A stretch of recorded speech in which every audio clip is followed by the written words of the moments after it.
शुक्र मनाओ, आगे की तैयारी करो, खुश रहो और खुशी अपनी संतुष्टि से अनुभव करो कि मेरे पास इतना तो है। जिसके सपने इतने समय से देखता था वो सब मिल गया मुझे, अब उसका तो शुक्र मनाऊं। जो और चाहता हूं समय के साथ वो भी देगा भगवान। इसलिए जो है उससे आनंदित रहना है। तो इसलिए खुश रहना और एक दूसरे के लिए दुआएं मांगना। भगवान सबको सुखी रखे, सबका भला हो, कोई भी कहीं भी किसी भी रूप में ना दुखी हो ना परेशान हो। अपनी तरफ से सबके लिए मंगल कामना कीजिए। और ये ध्यान रख लीजिए कि किसी के पास भी सारी चीजें नहीं होती, कुछ तो कमी है ना सबके पास।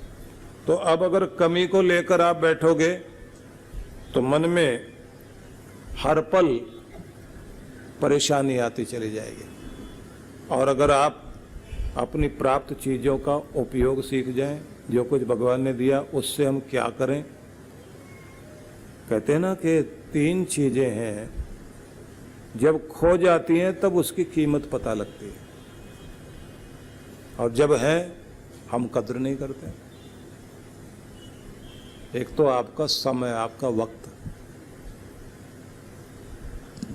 ये खो जाने पर ही इसकी कीमत का पता लगता है कि कितना कीमती वक्त था मेरा, हाथ से निकल गया। और एक आपकी सेहत,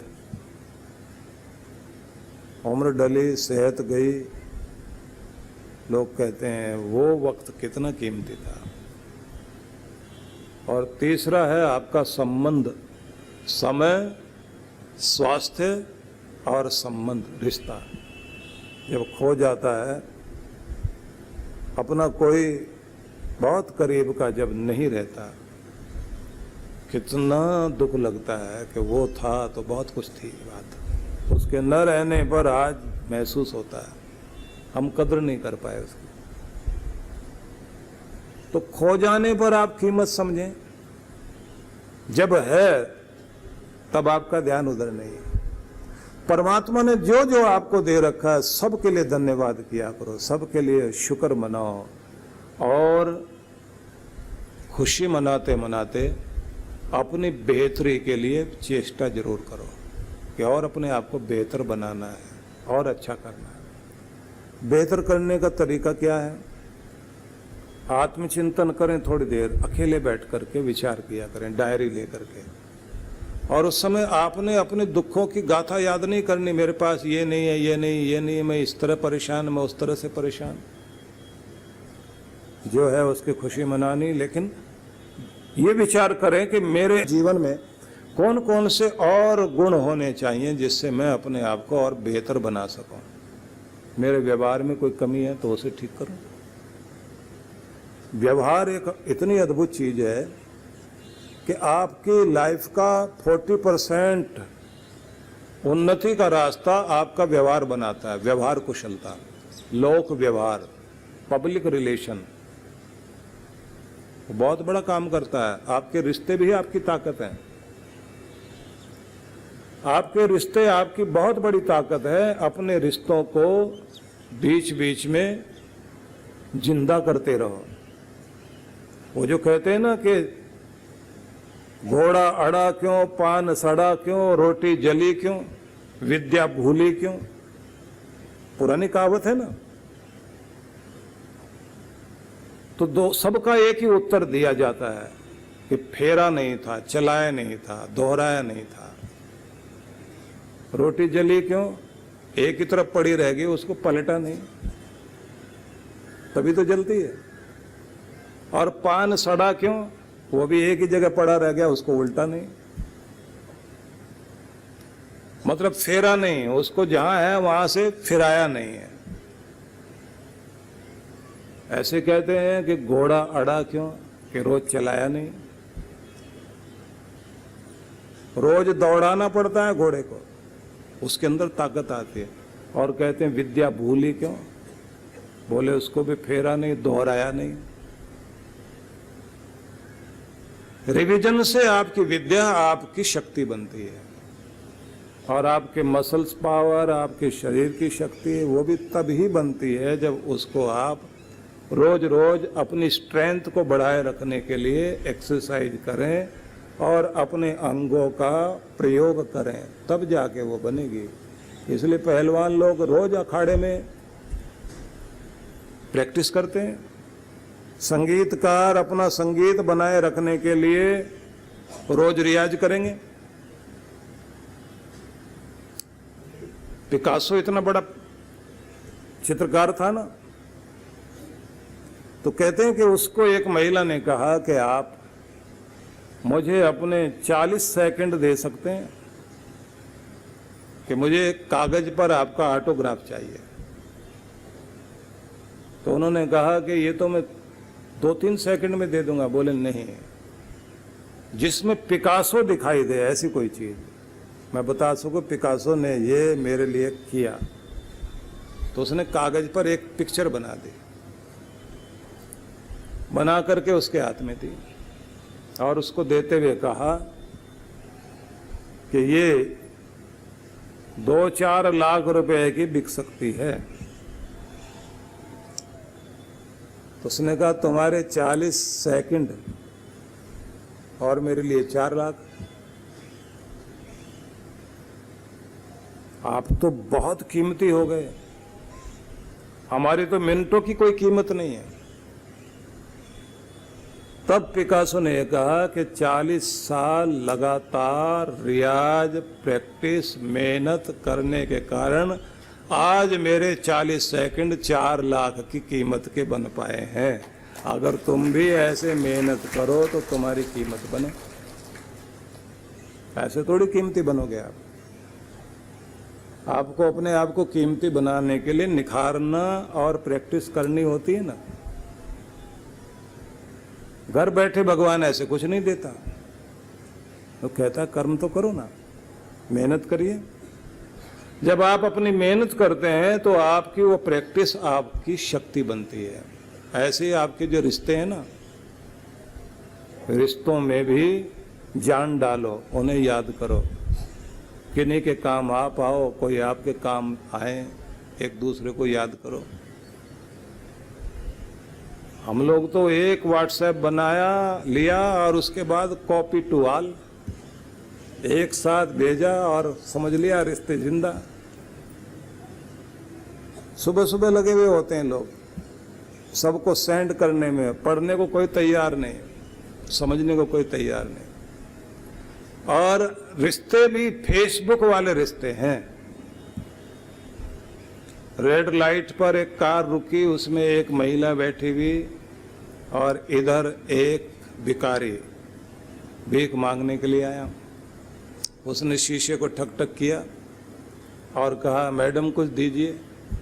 मैडम ने अपना जो है पर्स खोला, उसमें से 10 का नोट हाथ में लिया, देते देते भिखारी की तरफ देखा, कहा हेलो तुम्हें मैंने कहीं देखा है। भिखारी कहता है मैडम हम दोनों फेसबुक फ्रेंड है ना। पर वहां तो तुम कुछ अलग दिखाई देते हो। बोले इस समय ड्यूटी पर हूं ना मैं, इस समय रूप दूसरा बना रखा है। तो वहां कौन कौन फ्रेंड बने हुए हैं आपके? फेस टू फेस तो बैठते ही नहीं कोई, सब फेसबुक फ्रेंड बनने के लिए तैयार बैठे हैं। तो उससे आप कोई रिश्ते नहीं कमा पाओगे। अपने रिश्तों को जिंदा कीजिए, क्योंकि रिश्ते आपकी ताकत है। और लोक व्यवहार, पब्लिक रिलेशन, 40% तो आपकी ताकत, आपके रिश्ते वही बन जाते हैं जो आपका व्यवहार है ना। आपके रिश्तों को ताकत बनाओ। जब आपके साथ 10 आदमी आके खड़े हो जाते हैं, लगता है मैं कुछ हूं, एक आपकी शक्ति दिखाई देती है। और जब आदमी ये कहता है मेरे साथ कोई नहीं, मैं दुनिया में अकेला रह गया, कोई मुझे नहीं समझता, मैंने किसी का कुछ नहीं बिगाड़ा, बस यही बिगाड़ा कि आपको व्यवहार नहीं आता, आपको निभाना नहीं आता, आप बेकार जगह अपना समय खराब करते हैं। अपने रिश्तों को आप पहचानते नहीं। रिश्ते कोई गिफ्ट देने से नहीं बनते, प्यार के दो बोल बोल के तो देखो, एक दूसरे के दिल से तारीफ करके देखो, सच्चे दिल से, जिसमें जो गुण होता है ना, सच्ची तारीफ के दो शब्द भी जान फूंक देते हैं आदमी में। और झूठी तारीफ आदमी को तुरंत पता लग जाती है कि यह आदमी झूठी तारीफ कर रहा है। और झूठे ढंग से हमदर्दी भी दिखाओगे तो बच्चा भी समझता है कि ये झूठा प्यार है और झूठी हमदर्दी है। नकलीपन से क्या होगा आपको? प्रेम प्यार से एक दूसरे को निभाइए, मिलिए, तो आपके रिश्ते, आपका समय और आपकी सेहत खो जाने के बाद में उनकी वैल्यू पता लगती है। जब है आप कद्र नहीं कर पाते। इसलिए अपने आप को पहचानिए, जो भगवान ने दे रखा है उससे संतुष्ट होकर उसे और बेहतर बनाने में लगिए और परमात्मा का धन्यवाद करते हुए प्रार्थना कीजिए। आपकी भक्ति भी सफल होगी और आपका जीवन भी सफल होगा। इसको विचार करना।